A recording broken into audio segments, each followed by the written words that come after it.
ኦሪት ዘኍልቍ ምዕራፍ 14 ማኅበሩም ሁሉ ድምፃቸውን አንስተው ጮኹ፣ ሕዝቡም በዚያ ሌሊት አለቀሱ። የእስራኤልም ልጆች ሁሉ በሙሴና በአሮን ላይ አጉረመረሙ። ማኅበሩም ሁሉ በግብፅ ምድር ሳለን ምነው በሞትን ኖሮ፣ ወይም በዚህ ምድረ በዳ ምነው በሞትን ኖሮ፣ እግዚአብሔርም በሰይፍ እንሞት ዘንድ ወደዚች ምድር ለምን ያገባናል? ሴቶቻችንና ልጆቻችንን ምርኮ ይሆናሉ። ወደ ግብፅ መመለስ አይሻለምምን? አሏቸው። እርስ በርሳቸውም ኑ አለቃ ሾመን ወደ ግብፅ እንመለስ ተባባሉ። ሙሴና አሮንም በእስራኤል ልጆች ጉባኤ ፊት በግንባራቸው ወደቁ። ምድርን ከሰለሉት ጋር የነበሩት የነዌ ልጅ ኢያሱና የዮፎኒ ልጅ ካሌብ ልብሳቸውን ቀደዱ። ለእስራኤልም ልጆች ማኅበር ሁሉ ዞረን የሰለልናት ምድር እጅግ መልካም ናት። እግዚአብሔርስ ከወደደን ወተትና ማር ወደምታፈሰው ወደዚች ምድር ያገባናል፣ እርሷንም ይሰጠናል። ነገር ግን በእግዚአብሔር ላይ አታምፁ፣ እንደ እንጀራ ይሆኑልናልና የምድሪቱን ሰዎች አትፍሩ። ጥላቸው ከላያቸው ተገፏል፣ እግዚአብሔርም ከእኛ ጋር ነው፣ አትፍሯቸው ብለው ተናገሯቸው። ማኅበሩ ሁሉ ግን በድንጋይ የወግሯቸው ዘንድ ተማከሩ። የእግዚአብሔርም ክብር ለእስራኤል ልጆች ሁሉ በመገናኛው ድንኳን ተገለጠ። እግዚአብሔርም ሙሴን ይህ ሕዝብ እስከ መቼ ይንቀኛል?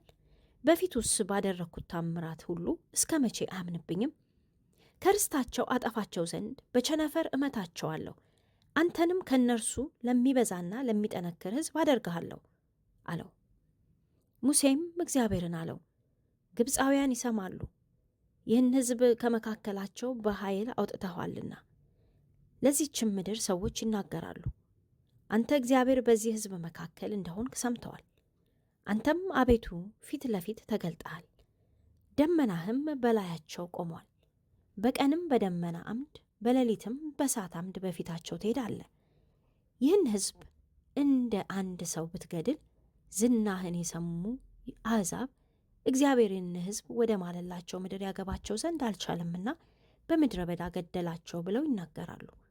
አሁንም እባክህ እግዚአብሔር ታጋሽና ምሕረቱ የበዛ አበሳንና መተላለፍን ይቅር የሚል ኃጢአተኞችንም ከቶ የሚያነጻ የአባቶችን ኃጢአት እስከ 3ና እስከ 4 ትውልድ ድረስ በልጆች ላይ የሚያመጣ ነው ብለህ እንደተናገርክ የጌታ ኃይል ታላቅ ይሁን። ይህን ሕዝብ ከግብፅ ምድር ካወጣ ጀምሮ እስከ ዛሬ ድረስ ይቅር እንዳልካቸው እባክህ እንደ ምሕረት ብዛት የዚህን ሕዝብ ኃጢአት ይቅር በል። እግዚአብሔርም አለ፣ እንደ ቃልህ ይቅር አልኩ።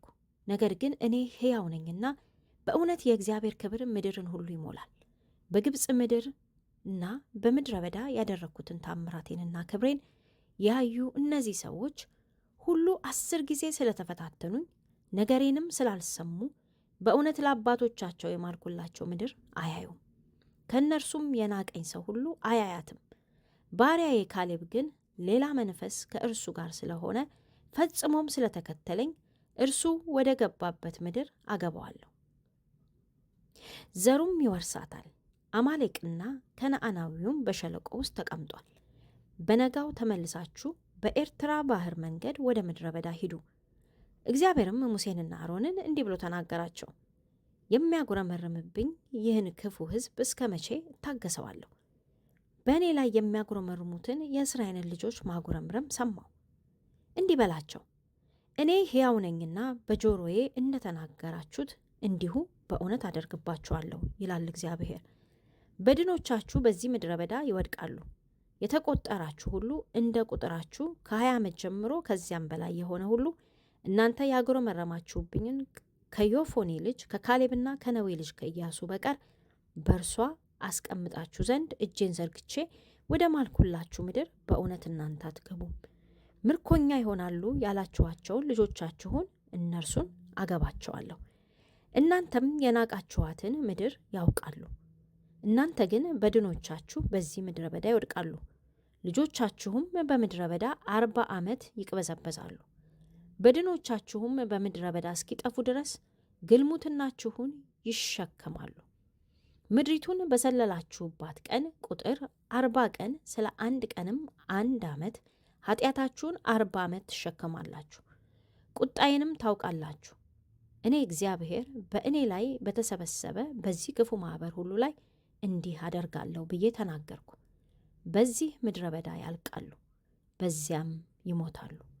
ምድሪቱንም ሊሰልሉ ሙሴ ልኳቸው የተመለሱት ሰዎች ክፉ ወሬም ስለ ምድሪቱ እያወሩ በእርሱ ላይ ማኅበሩ ሁሉ እንዲያጉረመርሙ ያደረጉ ክፉ ወሬ ያወሩ እነዚያ ሰዎች በእግዚአብሔር ፊት በመቅሰፍት ሞቱ።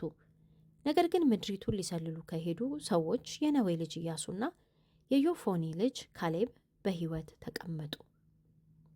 ሙሴም ይህን ለእስራኤል ልጆች ሁሉ ነገረ። ሕዝቡም እጅግ አዘኑ።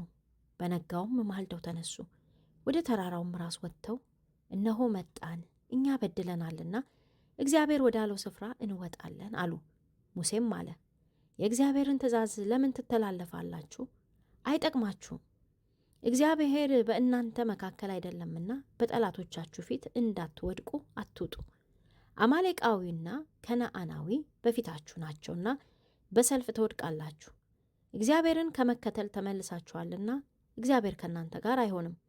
እነርሱ ግን ወደ ተራራው ራስ ሊወጡ ደፈሩ።